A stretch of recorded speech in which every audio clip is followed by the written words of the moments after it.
In this video, we'll be reviewing in detail the 10 questions and 3 appendices that are required for a project application. There are a number of additional resources that are required for a project application. Each project should have an intellectual property plan, a project plan, a risk register, and financial details.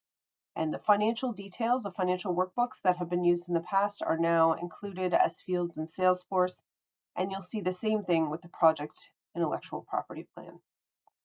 There's no template for the project plan or the risk register, so applicants should use the project management tools available within their company to complete these items. We'll now go through the 10 questions in a little more detail. Each of the 10 questions has a limit of 7,000 characters per question.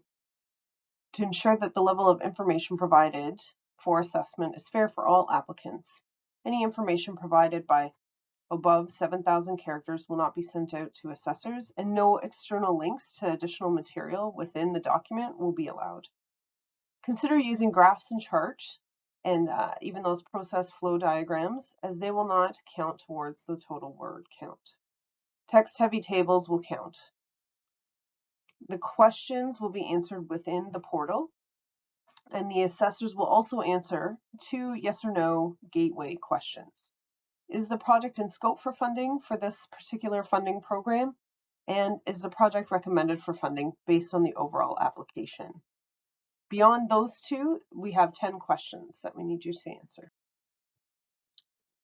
Question 1 asks, what opportunity does the project address? This is done at a 3,000-foot view. You're looking at the big picture motivation for the project.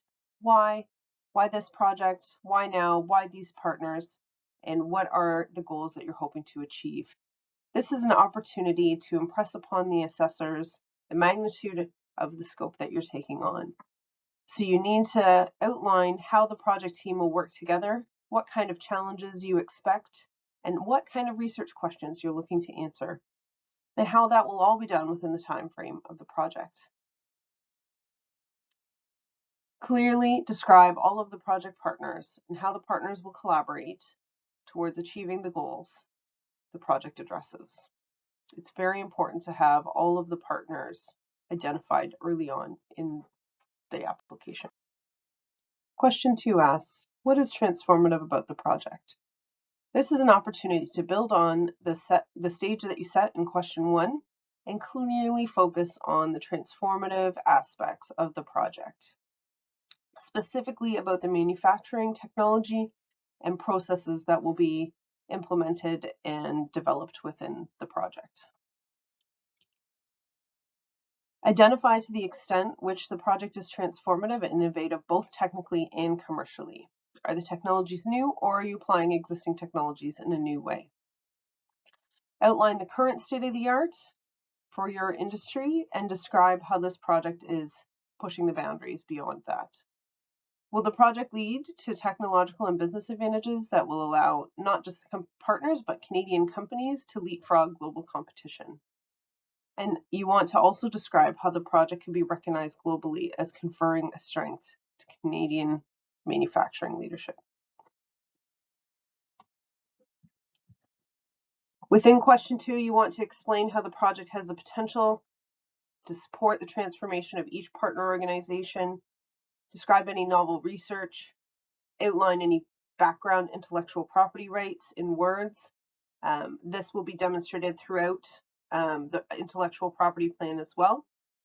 So you want to make sure it's consistent. And then how do you intend to share the protection of IP between the consortium partners? And you want to provide evidence for any of the statements above, and you want to make sure that it links with your intellectual property plan. Question 3 asks, what is the size and nature of the potential market the project will address? So beyond now what is transformative, we're looking a little bit further into the commercialization potential. So you want to consider what are the target market, the size of it, the dynamics of that market, what your outcomes of this project, how that differentiates you in that market. Are there adjacent markets where the technology could be licensed or commercialized? Speak to the specific target product and platform and service applications underpinning the market. And then talk about the timeline and when you expect the benefits to be realized. And then you can also include information on future or existing customer relationships. And again, provide evidence for your statements as much as possible. So now that we've looked at the market, question 4 asks specifically, how will the results of the project be commercialized?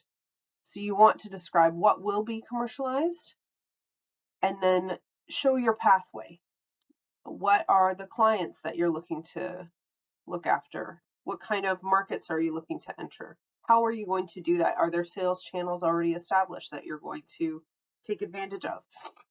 Describe the potential to commercialize the outcomes in the existing market, future, or adjacent markets as you defined in the market answer in question 3. You want to provide a description of how each of these outputs will be achieved along with the timeline. So consider either a roadmap showing the routes to market, the number of manufacturers' facilities that the technology will be implemented in with this project and follow on, and then highlight the competitive advantage and value prop of the work that you're doing. Again, link this to the market plan in question 3, and then further into the economic benefits in question 5. So you'll see there is a link between the questions, and it builds on the business case for the work that you're doing. Describe the plan for managing the commercialization of the intellectual property, including the license to manufacture, licensing of IP, manufacturing, or direct sales in your IP plan. Please note that IP is not just patents and includes trade secrets, know-how, copyrights, industrial designs, data, etc. And you can weave those into the answers that you have here. You want to outline the plan for protecting and sharing IP among the partners, and you're going to touch on it here and provide more detail in the intellectual property plan. Outline any other commercial spillover opportunities and highlight how your activities will contribute to the wider industry and other sectors. And then describe the manufacturing supply chain upstream and downstream that would be impacted by this project and how the commercialization activities will support Canadian manufacturing. There is another video that speaks in more detail to intellectual property, and I would encourage you to check that out as well.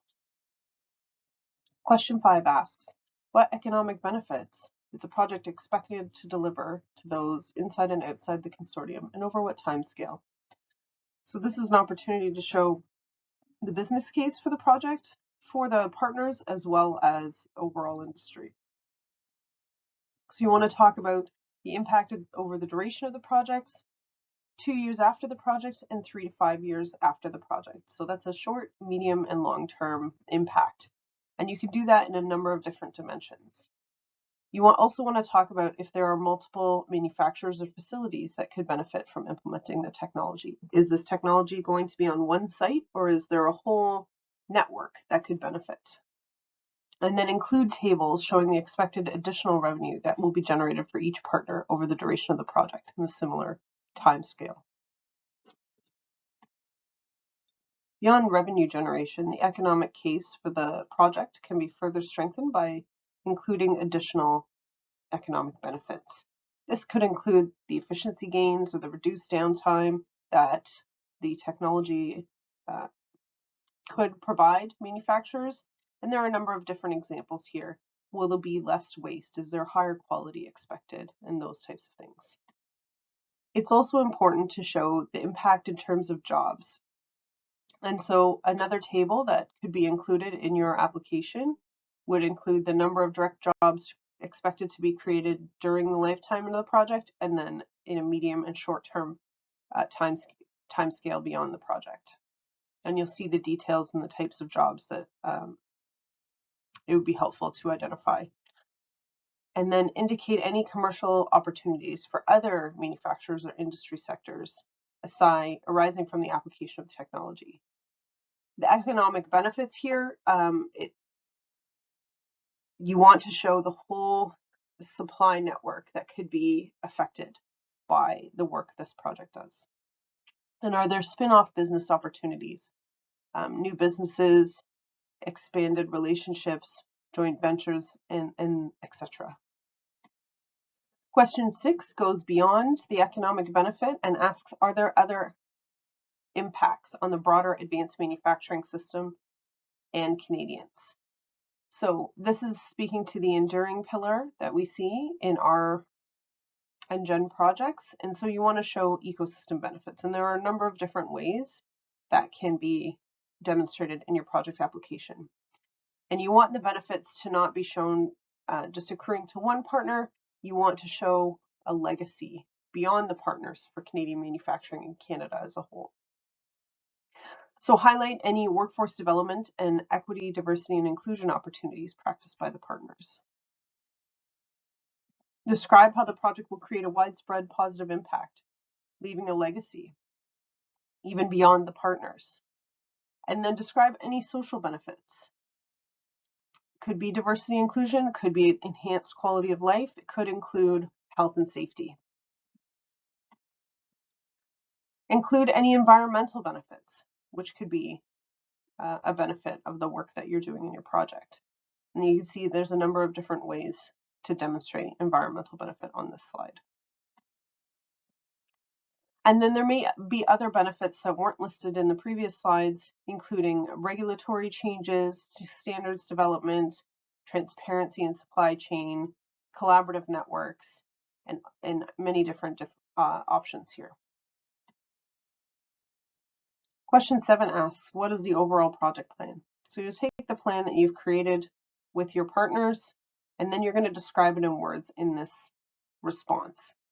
You want to provide a summary, including the key work package descriptions, the milestones, the resources, how you plan to manage the project, and the key metrics to use to measure success.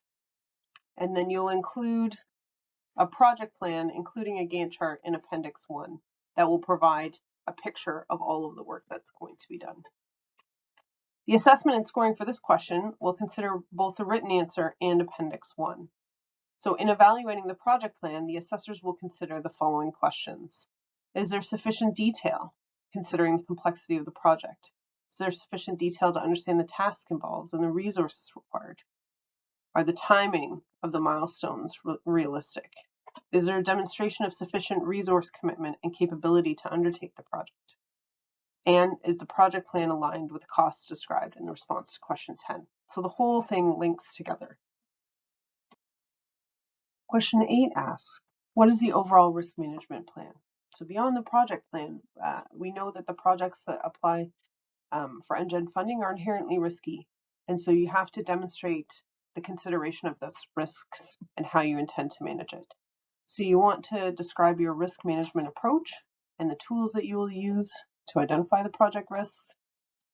And then you want to, in the answer to this question, speak to the high-level risks that are identified in the risk register in Appendix 2. You want to provide the analysis of the likelihood and impact of each risk and a relative ranking so that you know which ones are most pertinent for the project that you're undertaking. And then identify the management strategy for each risk. How will you treat it? They could include avoiding the risk because it's low, transferring that risk to some other party, mitigating the risk, or accepting and managing the risks, depending on the impact to your business and to the project. So for complex high-risk projects, it would be advantageous to provide the effect of each risk management strategy in terms of the residual risk. So what does it look like after you've implemented one of the strategies that you've identified? Be sure to include at least the following risk categories: technical, commercial, managerial, resource, financial, and intellectual property risks. There could be more than one risk in any of these categories, so you want to highlight all of the technical risks that you identified. Beyond that, there could be others that include freedom to operate risks, safety, regulatory, legal, environmental, or supply chain risks. So assessors will be looking to see that all the key risks for the type of project that you're undertaking are identified and that there is sufficient risk in the project to warrant the funding.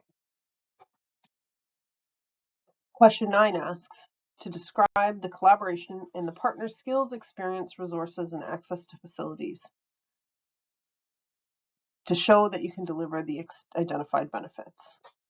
So you want to describe how the companies will collaborate together and how they will achieve more than they could have if they were working alone. Describe how the project partners will develop relationships, build trust, and increase knowledge sharing. Describe any additional collaborative activities, perhaps with a research institution or suppliers and subcontractors. Describe there is an appropriate management and reporting and governance structure between the consortium partners to manage and deliver the project. Consider including a governance structure diagram. This will also link to how you intend to manage the risk and how you intend to manage the project plan as well as the finances. So there is linkage there with some of the other questions as well. Consider using the IP plan to also demonstrate the nature of the collaboration in terms of licensing and access to background and foreground IP during and after the project. To demonstrate that the consortium has the right skills and experience to deliver the project successfully, consider including a high-level description of the partner's record of accomplishments in similar projects, or describe the accomplishment of the project team members in undertaking and commercializing the results of projects to show thus capacity within the consortium. And then just demonstrate appropriate access to facilities and resources, including identifying and allocating appropriate space and infrastructure for the project to succeed.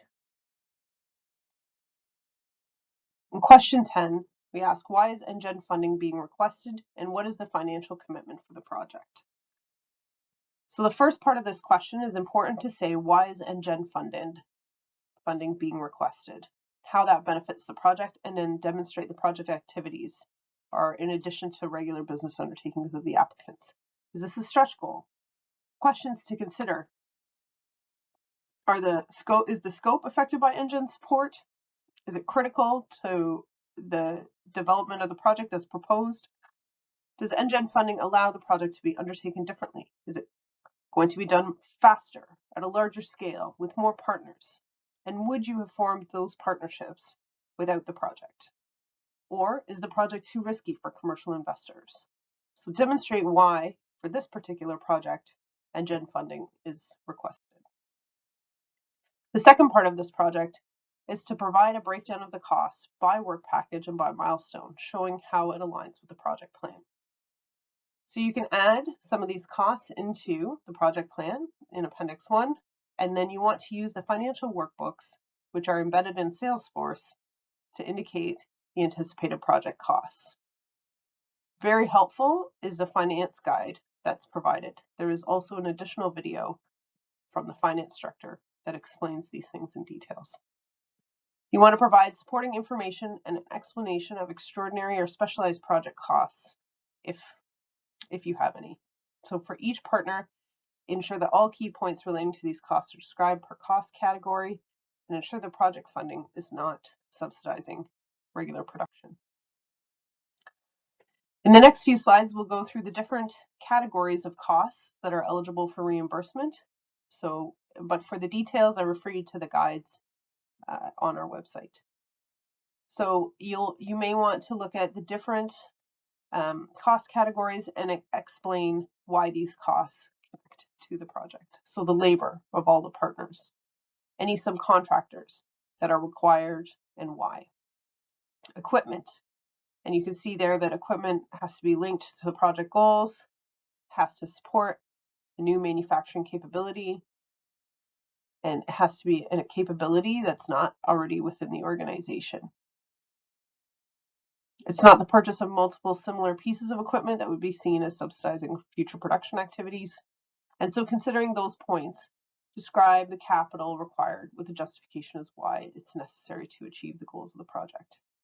And there's an additional requirement for any capital equipment exceeding $1 million Canadian, which requires pre-approval before proceeding.